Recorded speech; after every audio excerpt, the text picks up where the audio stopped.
Kisah Tikus Dalam Karung oleh Anton Permana dari Tanhana Dharma Manggrava Institute. Dalam sebuah perjalanan kereta api, seorang profesor ilmuwan asal Prancis bertanya kepada seorang pria tua yang duduk di sampingnya,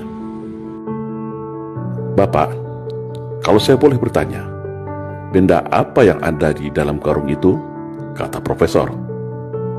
Pria tua menjawab, "Oh, itu adalah kumpulan tikus yang ada di ladang gandum saya."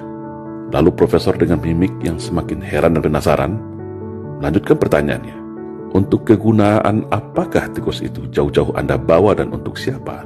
Si pria tua menjawab, "Tikus ini ada yang order buat laboratorium pemerintah sebagai bahan penelitian. Saya mau mengantarkannya langsung. Dan ini sudah biasa saya lakukan dalam beberapa tahun ini." Sambil manggut-manggut, si profesor bertanya kembali, "Lalu, kenapa Anda selalu menendang-nendang tikus itu dan menggoyang-goyang karungnya setiap saat?" Si pria tua itu menjawab, "Oh, kalau itu adalah tradisi kami sejak dulu di ladang. Saya menendang dan menggoyang-goyang tikus itu agar tikus itu sibuk dan ribut antar sesama dia di dalam karung. Karena kalau mereka tenang-tenang saja tanpa diganggu, maka tikus itu bisa menggigit dan mengoyak karung ini dengan gigi dan kukunya yang tajam. Makanya saya goyang dan tenang terus karung ini, supaya tikus-tikus ini lupa kalau mereka sebenarnya punya senjata gigi dan cakar. Mereka punya cara bersama-sama untuk melepaskan diri dari karung ini," jawab pria itu santai. "Oh, begitu ternyata," jawab profesor ini baru paham dan mengerti sambil manggut-manggut. Nah, apa yang dapat kita ambil pelajaran dari cerita di atas kalau kita konversikan kepada kondisi bangsa kita saat ini? Cerita profesor dan bapak tua pembawa karung tikus di atas bisa dikonversikan dengan keadaan bangsa kita hari ini. Sebuah bangsa yang besar, bangsa yang plural, bangsa yang majemuk, tapi saat ini terjebak dalam jurang perpecahan yang begitu tajam dan dalam.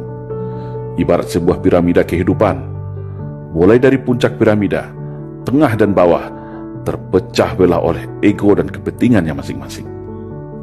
Apakah ini natural? Apakah itu alamiah terjadi? Sebagai bangsa yang memiliki sumber daya alam melimpah seperti ini, sangatlah menggiurkan bagi para taipan dan negara maju yang haus akan sumber daya alam. Dan sejarah negeri ini juga mencatat demikian. Sejak berabad-abad tahun yang lalu, bangsa lain silih berganti ingin mengeruk kekayaan negara ini. Dan cara yang paling aman untuk menjarah negeri ini adalah tentu dengan mengadu domba sesama masyarakatnya agar terpecah belah dan lemah. Para elit dibenturkan oleh kepentingan bisnis dan jabatannya. Pemerintah dibenturkan dengan rakyatnya. Sesama anak bangsa dibenturkan diadu domba dengan isu sentimen sara. Mayoritas versus minoritas, cebong versus kampret, radikal versus PKI, Jawa versus luar Jawa, dan liberal versus fundamental. Padahal semua perpecahan itu ada decision maker di belakangnya. Ada kingmaker yang merencanakannya. Para elit minorki kekuatan invisible hand yang ingin mengalihkan segala perhatian, menguras energi bangsa, hingga kita semua lupa, lengah bahwa bangsa ini adalah bangsa yang besar, bangsa yang hebat, bangsa yang tangguh, bangsa yang ramah, baik dan patriot sejati, sebagaimana pendahulu kita mendirikan negara ini dengan segenap jiwa raganya. Setiap hari, setiap menit dan detik, ada saja isu permasalahan yang muncul seakan memaksa kita, menggiring kita, memancing emosi kita untuk terus berkelahi, saling mencaci dan saling membuli.